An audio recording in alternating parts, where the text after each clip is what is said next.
Good life, live it well.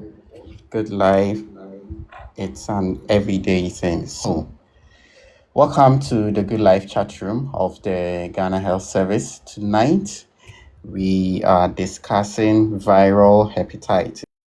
And I have with me here our guest, and we are going straight, sorry, into the conversation. So, uh, I have just one question to ask you. When was the last time you checked your hepatitis status? Well, if your answer is never, then tonight, this conversation is for you. Millions of people are living with hepatitis, yet many people don't know they have it because it often has no symptoms until serious liver damage has already occurred. Tonight, we are talking about one of the most silent but preventable public health challenge facing Ghana. That is hepatitis. So, we are going to separate facts from myths, explain how to protect yourself and your loved ones, and tell you why knowing your status could save someone's life. So share this life right now because someone you love may be living with viral hepatitis without knowing it. Yeah. Um, hmm. Okay, so let me allow our guests to introduce themselves. Dr. Yvonne, if you can hear me, you can unmute yourself and introduce yourself to our guest. Hi, can you hear me? Yes, I can hear you loud and clear. Great. All right. Hi, everyone. My name is Dr. Yvonne Nate. I'm a physician specialist and I'm also a program scientist with the National Viral Hepatitis Control Program. Okay, thank you so much, Doc, for joining us tonight. And don't forget, yes. Okay, so let me allow Ochame to also introduce himself. Ochame, please, can you hear me? Yes, I can hear you. Can you hear me? Yes, loud and clear. Okay, so my name is Okyeame Kwame. I'm a musician and an advocate for viral hepatitis since 2009. And I am passionate about the fact that Ghana will be able to eradicate it by 2030 if all of us become ambitious. Thank you. Thank you so much, Ochame, for the introduction, and we are really grateful to have you here. So, we do this live every Friday. So, like every Friday, we have a topic that we discussed. Last week, we talked about poor sanitation and cholera prevention. Tonight, we are talking about hepatitis, how to prevent the treatment, vaccination, and all. So, if you have any questions, kindly drop them in the comments box below, and I'll read them to our guests for them to answer them for you. If you have any contribution to, you can request and come to the show, and we'll give you the opportunity to also talk, or you can leave them as well in the comment section, and I'll read it to our audience. So if you've not shared this live, to kindly share to your audience so that we can have a lot of people joining us tonight, because tonight's conversation is very important. Now, let's start from the beginning. Though many people hear about hepatitis but don't really understand what it is. Tell us about the day itself, as in the celebration, and also tell us what exactly is viral hepatitis and why has it become a major public health concern in Ghana. Dr. Yvonne, yes, over to you. Okay. Yeah, thank you. Thank you, Prince. So let me just start with hepatitis in general. Hepatitis means inflammation of the liver. What that means is that there's a little bit of injury that is taking place in the cells of the liver. Okay. And it can be caused by many, many different things, from viruses to alcohol to fat in the liver, and many different causes. When we talk about viral hepatitis, it means hepatitis that is caused by certain viruses, of which there are many. but we focus on hepatitis B and C because hepatitis B and C can cause serious damage to the liver and cause things like liver cancer, or it can cause the liver to not work very well, what we call liver failure. So the idea behind World Hepatitis Day, which takes place on the 28th of July every year, is that we raise awareness about hepatitis, and in particular viral hepatitis, because as you rightly said, viral hepatitis is something that we can prevent and we can manage and we can treat and we can cure in the cases of hepatitis C. So, World Hepatitis Day is an opportunity for us to spread this message, to raise awareness, so that we'll be able to eliminate hepatitis as a public health threat by 2030, which is the target that we as a country and even globally we've all set ourselves.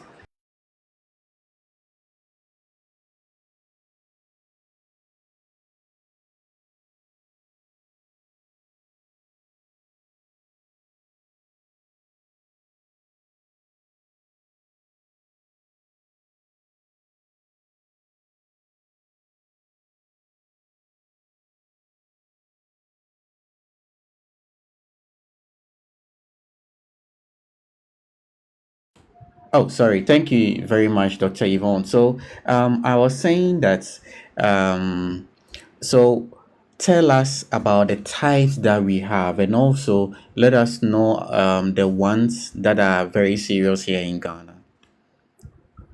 Okay, so in terms of the types, we can group it broadly into two: Yeah. infectious hepatitis and non infectious. Okay. When we talk about non infectious, it means that it's not caused by an infection that can be transmitted. So, non infectious are things like alcohol. Taking too much alcohol can damage the liver and cause hepatitis, or fatty liver. Too much fat inside the liver can damage the cells and cause hepatitis. Medications, certain medicines like too much paracetamol, or some medications that we use to treat TB, for example, can also cause inflammation of the liver. Other toxic substances and autoimmune conditions where the body mistakenly attacks itself. All of those are non infectious causes. Then we come to infections. When we talk about infections, we can have bacteria, viruses, parasites, etc. So even something like malaria can cause hepatitis. Wow. But what we are really worried about is viral hepatitis, the viruses that attack the liver. Of these, we can have things like hepatitis A, B, C, D, E, etc. But things like hepatitis A and E, they just cause a short infection and then they can subside. But the ones that when they attack the liver, they stay for a long time are hepatitis B, C, and D. And in Ghana, the ones that we are most worried about are hepatitis B and C, because we found that most people who develop liver cancer, liver failure, liver problems, about 18% of them is from viral hepatitis B and C. So we have to be able to tackle this so that we reduce unnecessary deaths from liver cancer and liver failure in our country. I hope that is helpful. Yeah, that's great. Thank you so much for the explanation. So, if you just join us tonight, we are talking about hepatitis, viral hepatitis, and Doug just mentioned about the types and the serious ones that we have in Ghana. If you have any questions, kindly drop them in the comment section, and we will address it, or we will ask our guests to answer them for you. If you have any contribution to and you want to come on the show, you are free to request or drop them in the comment section and we will read it for you. Nandi, we I see you. Irene, you're welcome. Mami Sewa and Abena, yes, Fiatina and Patty. We see you. Kindly share this live and also follow us, and we can keep the conversation going. So, Brakwame, So brother.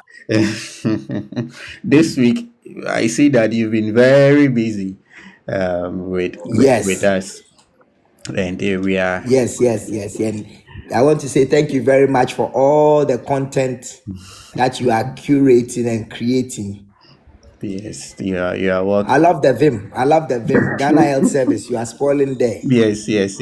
We are all trying to eliminate hepatitis from Ghana.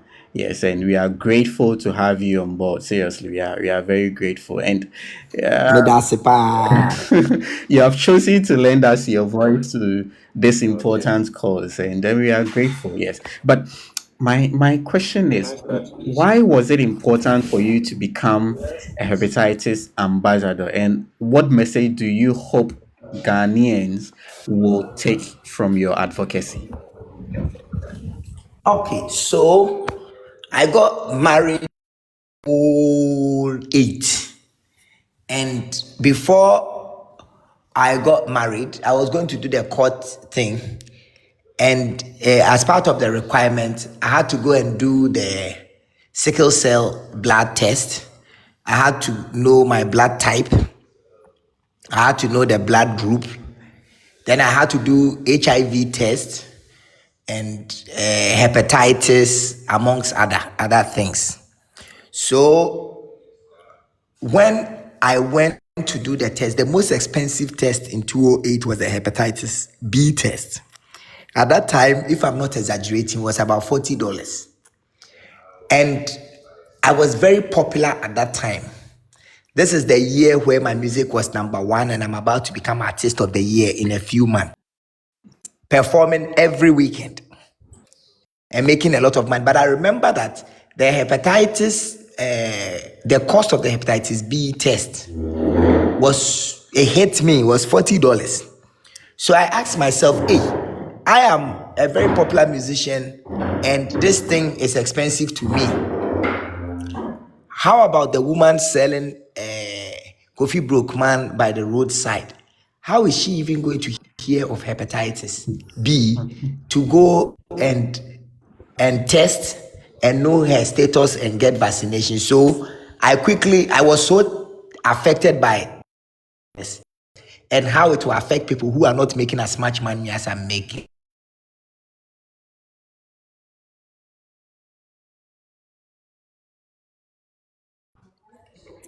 And we started.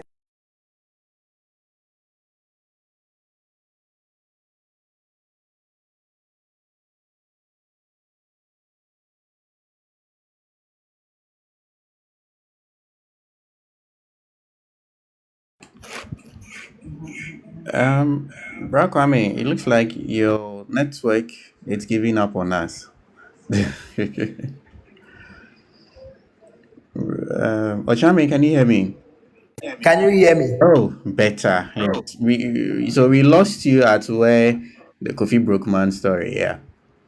Exactly. So I was thinking that, okay, if I am a popular musician and I'm making money and this test is so expensive to me, how about the woman selling coffee broke man by the roadside? How is she going to get $40 to screen for hepatitis? So I went to the doctor who asked me to go and do the test. And then we set up a Okyeame Kwame Foundation with the aim of making hepatitis popular and taking, like Robin Hood style, taking money from MTN and Coca-Cola and all the companies that were sponsoring me at the time.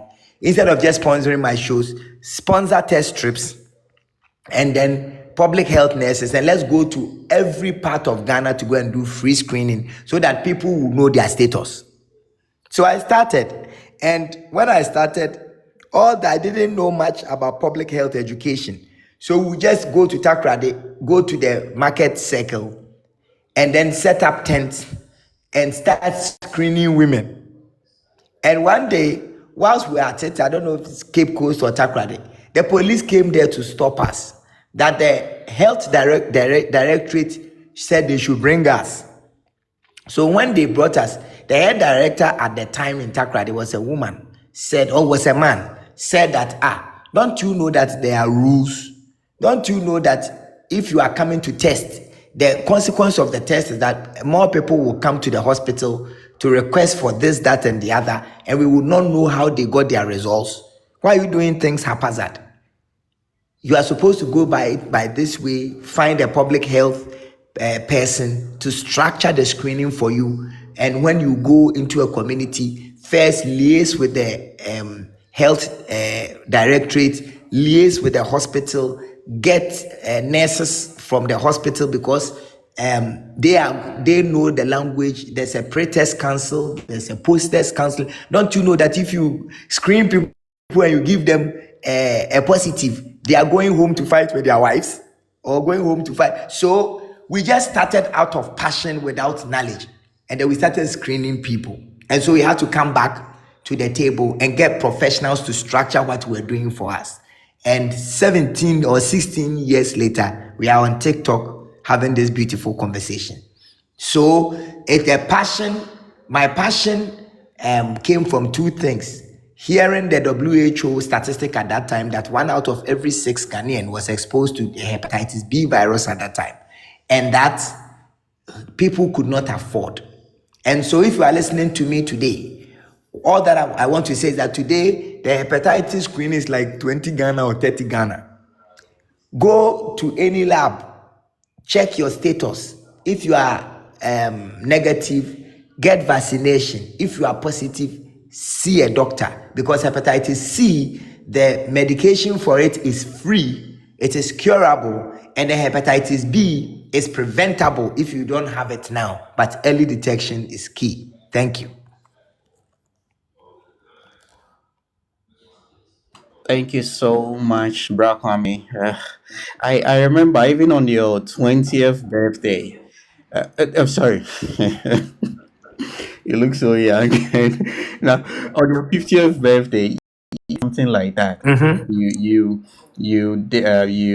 build a pediatric emergency center at, is it Menchia health facility? Yes, we are still on it. Wow, We are still on it. that's Yeah. so admirable, and I mean, we are grateful. We are grateful, and you are really changing behaviors, and I know that we will remember you for that. Thank you so much for all your effort. You know, when I was in secondary school, God didn't give me the head to know math, physics, chemistry, biology, and so I decided to become the rap doctor by force. So that's what I'm doing. Yes, yes, yes. We are grateful, and see how we are benefiting. You see, down the larger population, not just from your music, but we are also benefiting health wise, and it's something that we are grateful for. So, what conversation do you think we should be having more often about hepatitis? It looks like the conversation is not much imprinted in Ghanaians' mind. What, in your perspective, what conversation do you think we should be having more often? To be honest, I think that we've done well with advocacy. We can do more. By looking at where we started and where we are now, even when we started, we didn't have our own Ghanaian data. Yeah. Now, when the doc speaks, there's data